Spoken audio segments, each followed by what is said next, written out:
सोहनपुर गांव में रामलाल नाम का एक लकड़हारा रहता था। वो अपनी जीविका चलाने के लिए गांव के पास के ही जंगल से रोज लकड़ियां चुनता और उन्हें बेचकर कुछ पैसे कमा लेता था। इसी तरह उसका गुजारा चल रहा था। कुछ दिनों के बाद रामलाल की शादी हो गई। उसकी पत्नी बड़ी खर्चीली थी, इसलिए अब उतनी लकड़ियों को बेचकर घर चलाना मुश्किल हो गया था। ऊपर से रामलाल की पत्नी कभी नए कपड़े खरीदने के लिए तो कभी किसी दूसरी चीजों के लिए रामलाल से बार बार पैसे मांगती थी। अगर पैसे न मिले तो रूठ जाती। रामलाल अपनी पत्नी से बहुत प्यार करता था, इसलिए उसकी नाराजगी वो बर्दाश्त नहीं कर पाता था। रामलाल ने ठान लिया कि वो अब ज्यादा लकड़ियां इकट्ठा करके बेचेगा ताकि उसकी पत्नी को रोज रोज पैसों की कमी न हो। पत्नी की इच्छा पूरी करने के लिए आज रामलाल घने जंगल तक चला गया और बहुत सारी लकड़ियां चुनकर बाजार में बेच दी। ज्यादा लकड़ियों के ज्यादा पैसे मिले तो खुश होकर रामलाल ने सारे पैसे अपनी पत्नी को दे दिए। अब रोज रामलाल ऐसा ही करने लगा। देखते ही देखते उसके मन में लालच इतना बढ़ गया कि उसने धीरे धीरे पेड़ काटना भी शुरू कर दिया। पेड़ काटने से और ज्यादा लकड़ियां हो जाती थी और उसे अधिक दाम मिलने लगे। लकड़हारा हर हफ्ते एक पेड़ काटता और लकड़ियां बेचकर मिलने वाले पैसों से अपनी पत्नी के शौक पूरे करता। अब पैसे ज्यादा आ रहे थे तो घर भी अच्छे से चल रहा था। धीरे धीरे रामलाल ने पैसों को जुए में लगाना शुरू कर दिया। जुआ खेलने की लत ऐसी लगी कि रामलाल एक मोटी रकम इसमें हार गया।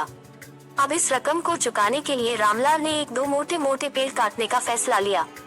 जैसे ही रामलाल ने जंगल में जाकर अपनी कुल्हाड़ी को एक बड़े से पेड़ पर चलाने की कोशिश की तो उस पर पेड़ की टहनी ने हमला कर दिया। रामलाल चौंक गया, फिर उसे पेड़ की एक टहनी ने लपेट लिया। रामलाल कुछ समझ नहीं पाया कि यह सब क्या हो रहा है। तभी पेड़ से आवाज आई, मूर्ख, तू अपने लालच के चक्कर में मुझे काट रहा है। तू सारे पैसे जुए में लुटा देता है और फिर पैसे लौटाने के लिए पेड़ काटने आ जाता है। तुझे पता है कि पेड़ कितने कीमती होते हैं। हमारे अंदर भी जान बसती है और हम तुम इंसानों को जीने के लिए हवा, धूप में छाया और भूख को शांत करने के लिए फल देते हैं, लेकिन तू अपने स्वार्थ के लिए हमें ही काट रहा है। पेड़ ने कहा, आज तू रुक, यही कुल्हाड़ी मैं अब तेरे ऊपर चलाऊंगी। पेड़ की टहनी कुल्हाड़ी से रामलाल पर वार करने ही वाली थी कि वह गिड़गिड़ाने लगा। उसने माफी मांगते हुए कहा, मुझसे गलती हुई है, लेकिन मुझे सुधरने का एक मौका दो।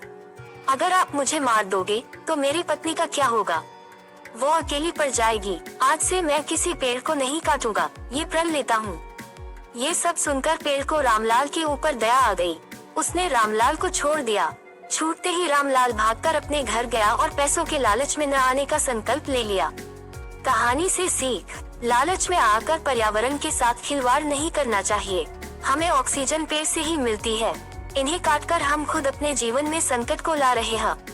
ऐसे ही मजेदार कहानी देखने के लिए हमारे चैनल चुलबुली कहानियाँ को सब्सक्राइब करें, लाइक करें और शेयर करें। धन्यवाद।